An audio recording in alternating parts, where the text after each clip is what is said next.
शिवपाल यादव, बड़ी खबर आपको दे दें, इस वक्त इटावा में मौजूद हैं। इटावा में भागवत कथा सुन रहे हैं शिवपाल यादव। बड़ी खबर, बड़ी अपडेट इस वक्त हम आपको दे रहे हैं। शिवपाल यादव इटावा में हैं, भागवत कथा सुन रहे हैं। मीडिया से बात करने से इनकार कर दिया है शिवपाल यादव ने। इस वक्त की बड़ी खबर, इटावा में भागवत कथा सुन रहे हैं शिवपाल यादव और मीडिया से बात करने से इनकार कर दिया है शिवपाल यादव ने। ये बड़ी अपडेट हम आपको दे रहे हैं। नाराज हैं वो। बड़ी खबर, शिवपाल यादव ने मीडिया से बात करने से इनकार कर दिया। बड़ी खबर, नाराज बताए जाते हैं। उनको बुलाया नहीं गया। समाजवादी पार्टी के विधायकों की जब बैठक थी, अब उनको बुलाया गया है गठबंधन दलों के बैठक की बात के बाद, और इस वजह से वो नाराज हैं।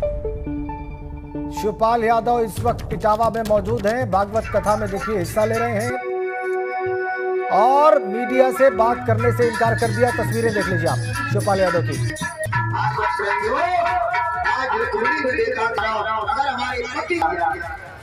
शिवपाल यादव भागवत कथा सुन रहे हैं लेकिन मीडिया से बात नहीं कर रहे हैं। अब वापस चलेंगे हम विवेक के पास, जो कि समाजवादी पार्टी के दफ्तर पर ही मौजूद हैं। उनके साथ हमारे UP bureau chief Viresh Pandey भी हैं। विवेक, हमारे दर्शक तस्वीरें देख रहे हैं, एकदम लीन होकर शिवपाल यादव भागवत कथा सुन रहे हैं लेकिन मीडिया से बात नहीं कर रहे हैं। और आप लोग अभी चर्चा कर रहे थे कि इसके क्या मायने हो सकते हैं, अखिलेश यादव क्या सोच रहे हैं, क्या सोचकर उन्होंने बैठक बुलाई है, कौन उनके लिए मायने रखता है राजनीतिक तौर पर, कौन नहीं रखता है, इस सब पर अभी आप चर्चा कर रहे थे।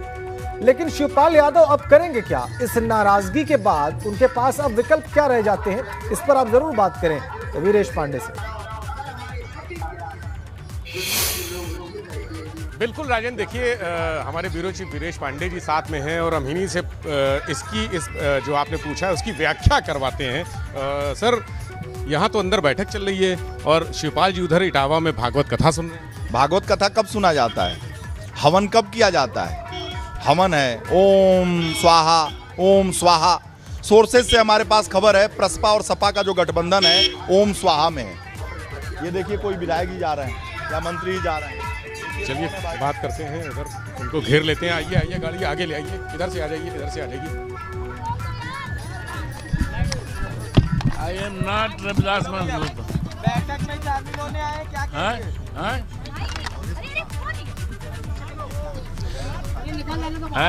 निकल क्या कहना चाहते हैं? क्या कहना चाहते हैं? मैं अवधेश प्रसाद हूँ। अरे भैया, क्या बताएंगे? क्या जानना चाहते हैं?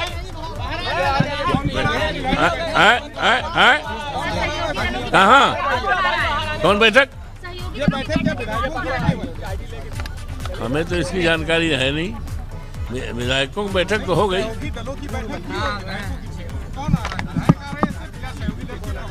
इसकी अभी अंदर जाने दिए, हम बता देंगे। अभी अंदर मुझे जाने दीजिए, बता देंगे। अंदर जाने दीजिए, हम बता देंगे। आपने तो प्रस्ताव दिया था भाई अखिलेश यादव को विधानमंडल दल का नेता बनाने के लिए। हाँ, दिया था। तो बड़े प्रमुख सीनियर लीडर हैं, विधायक हैं। हाँ, तो आपको अभी जानकारी ले लेते हैं। अभी हाँ, यस, नौवीं बार।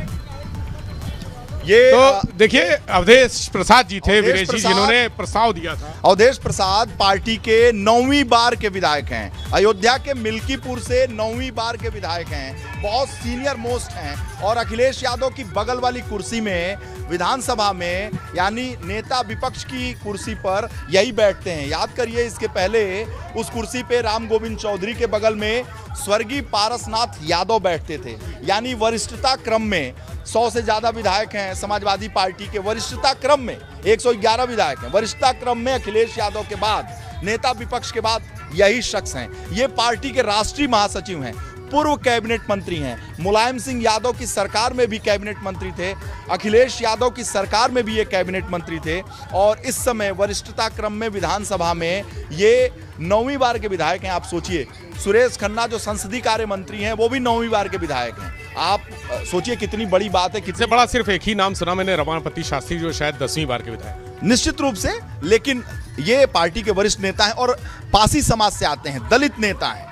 दलितों के साथ जो राजनीति करने की बात अखिलेश यादव कर रहे हैं, उन्होंने एक अपने लिए अंबेडकर सेना भी बनाई है, अंबेडकरवादी बनने की कोशिश वो कर रहे हैं कि समाजवादी के साथ साथ लोहियावादी के साथ साथ अंबेडकरवादी भी हों। यानी जो पिछड़े की राजनीति है उसके साथ, जब से वो मायावती के साथ गए, मायावती के साथ जाने के बाद अंबेडकर के प्रति, दलित मूवमेंट के प्रति उनको एक तरीके से प्यार आ गया। आपने देखा होगा कि मायावती से संबंध विच्छेद होने के बाद, पार्टी का गठबंधन टूटने के बाद, अखिलेश यादव ने कभी भी मायावती पर प्रहार नहीं किया, बसपा पर प्रहार नहीं किया।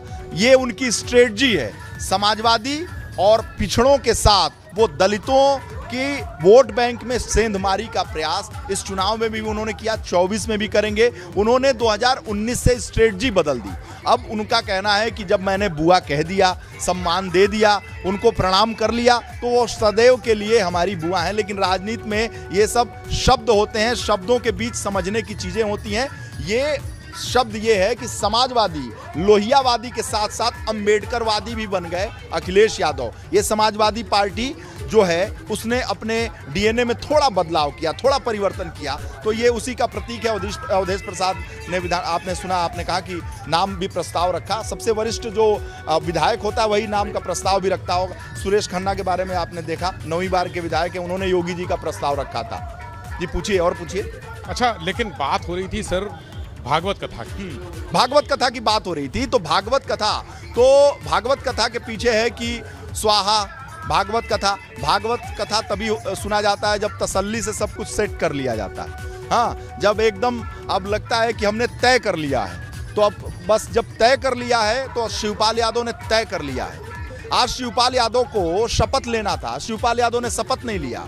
शिवपाल, आज दूसरा दिन था, 2 दिन के अंदर। अच्छा, ये बड़ा टेक्निकल शब्द है, शपथ लेने का मतलब क्या है? अगर ना ले तो क्या होता है सर, थोड़ा हमारे दर्शकों को। नहीं तो अगर शपथ न लें, विधायक का शपथ तो लेना पड़ेगा। अगर नहीं लेंगे, आप सांसद हैं, सांसद का शपथ नहीं लें, विधायक होंगे, विधायक का शपथ न लें, तो ये परंपरा कैसे आगे बढ़ेगी? तो आप फिर विधायक कैसे होंगे? आप सदन में आएंगे तो आपको पद और गोपनीयता की शपथ तो लेनी पड़ेगी ना। आपको लेना पड़ेगा कि मैं फला शिवपाल यादव ईश्वर की शपथ लेता हूं। और मतलब आप माननीय हैं, आप इतने लोगों के जनप्रतिनिधि हैं, तो निश्चित रूप से आपको शपथ लेनी पड़ेगी जिस सदन में आप हैं।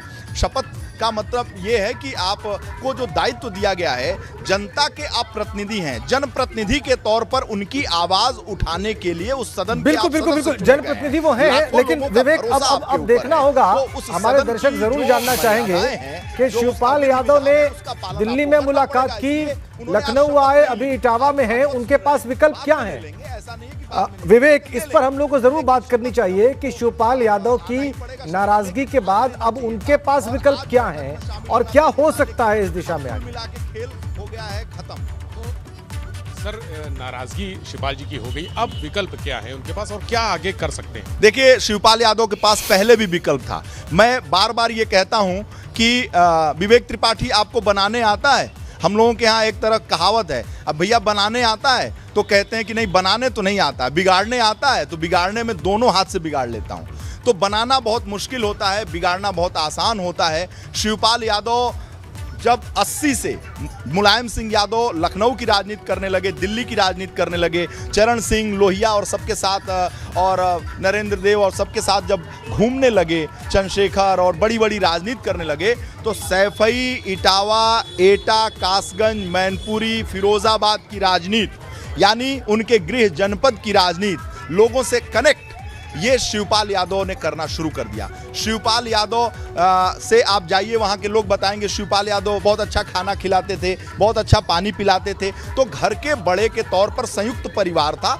इसमें शिवपाल यादव की बड़ी भूमिका। शिवपाल यादव ने लाठियाँ खाई हैं, शिवपाल यादव ने वो सारे छक्के पंजे किए हैं समाजवादी पार्टी के लिए, मुलायम सिंह यादव के लिए। 67 में मुलायम सिंह विधायक हो गए थे, उसके बाद से उनको बहुत सारी परेशानियों का भी सामना करना पड़ा। वहाँ उस जिले में में सबसे बड़े नेता एक ज़माने में बलराम सिंह यादव थे, कांग्रेस के बड़े नेता, केंद्रीय इस्पात मंत्री थे।